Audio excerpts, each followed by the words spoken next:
Hello everyone, this is Zooc, and you should sit down and shut up. Because today I'm going to be drawing one of the most popular game characters of all time, namely Duke Nukem. The old Duke, in all of his pixelated glory, represents a mashup of various iconic macho men and heroes present in a large multitude of movie productions along the years, the details of which I will get into a little bit. Duke's debut was in 1991 in the video game entitled after him, Duke Nukem, which ran on the MS-DOS platform. In total, he's been the main character of around 18 games, I would say, which were produced for just about every system out there, including Nintendo 64, MS-DOS, Game Boy, mobile phones, iPhone, Xbox, PlayStation, just a whole lot of them. He's also made appearances in other games like Balls of Steel, Death Rally, Cosmos Cosmic Adventure, slightly unknown games, and most of them were released before the year 2000, so they're probably not really very popular.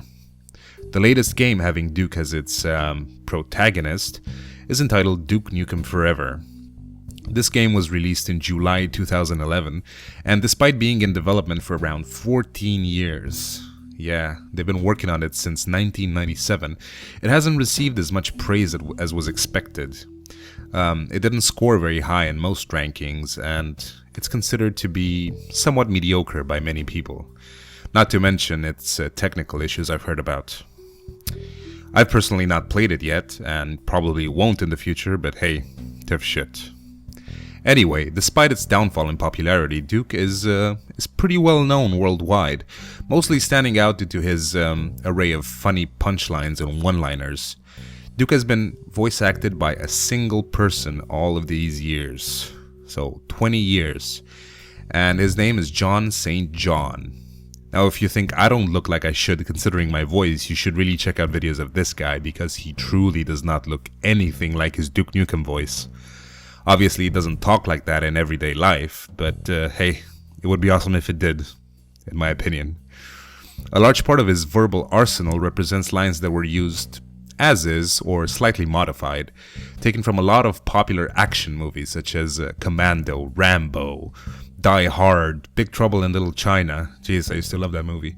Dirty Harry, also a great one. Army of Darkness, etc. And from actors such as Bruce Campbell, Schwarzenegger, who else was it? Stallone, Bruce Willis, John Wayne, Charles Bronson, Clint Eastwood. So he was created to represent like a small tight package of badassery representing all of these actors. One report at some point stated that Campbell was furious due to the fact that he had not been asked permission for his lines to be used in the Duke Nukem game, nor was he paid for it. And if you don't know who Bruce Campbell is, he played Ash Williams in the game, the movie Army of Darkness and the Evil Dead series. So he's pretty well known. Anyway, as for the character's actual biography, so to say, Duke Nukem is portrayed in the first two games as a sort of a hero hired by the CIA to save Earth from a guy called Dr. Proton. Very original name, I know.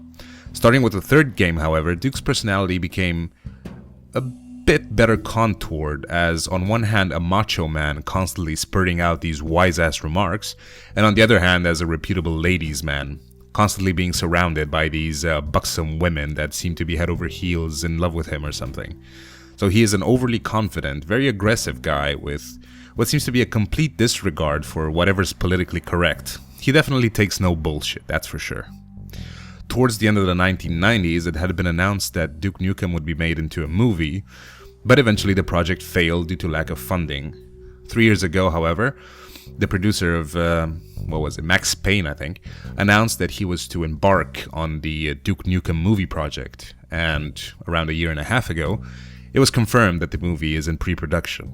So that was about it for details regarding the evolution of this particular character. He isn't as fascinating, no. He doesn't have any special powers. He's not a superhero, but he stood out because he represents a category of real people. I mean, there are people out there that are as badass as this guy, obviously not killing aliens or anything, but still, action movies, they were very popular in the 90s, and they still are, and this character represents all of those iconic people in one package, so he's still okay. As for the drawing, it took around 5 hours. Not as much as usual, but, you know, in the end, he doesn't have any special details on him or anything, so he's just a regular guy. And it's, yeah, 5 hours with mostly a B pencil and 6B for the very dark areas. And that was about it. I didn't stream this one because I started listening to podcasts from... someone suggested it to me that I should listen to podcasts, and then it worked out pretty well. Time flew by. I didn't get a headache. It was pretty pleasant, so I might do that again.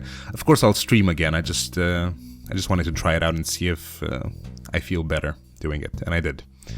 But thank you for watching, and please rate this video if you liked it. It really helps out a lot, and stay tuned for my next ones. I'll see you around. Bye bye.